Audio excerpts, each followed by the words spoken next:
The Sentry, the Golden Guardian of Good. One of the Marvel Universe's greatest heroes, imbued with the power of 1 million exploding suns by the Golden Sentry Serum.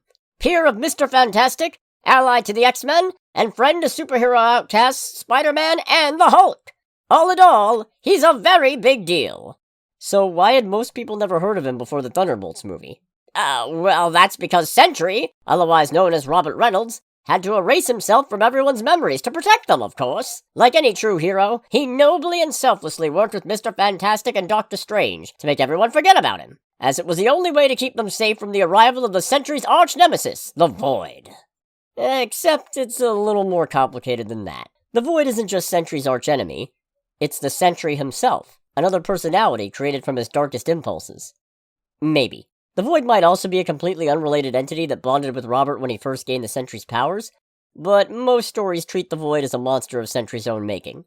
So when Sentry, who was actually a mentally unwell addict who broke into one of the many Project Sentry labs and imbibed the serum looking for a hit, erased himself from everyone's memories, including his own, he did so to ensure that the Void would be completely forgotten. Well, aside from the comic writer who Sentry subconsciously implanted his memories into, who then turned around and made a series of in-universe comics about him. So, what can the Sentry do? Just about anything, actually, but only if he feels like he can handle it.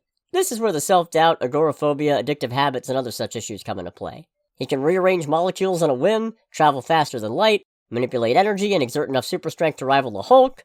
Oh, and he literally can't die. Doesn't matter what you do to him, really, he'll come back eventually. And that was before he merged himself with the Void, gaining some degree of self-stability and extra control over his powers. Sadly, this wasn't enough to save him during the King in Black event, where he tried to step to the god of symbiotes only for Null to rip him in half and absorb the Void into himself. Ordinarily, I'd say this wouldn't stick, given the whole can't die thing, but recently a terrorist group known as the Blasphemy Cartel got hold of his body and siphoned off his power, which ended up being split among a number of individuals that the cartel attacked. Eventually, the Sentry's full power was consolidated by Mallory Gibbs, who's going by the name Solaris. Time will tell if she manages to stick as a successor, or if the Sentry will make his way back to the living once again.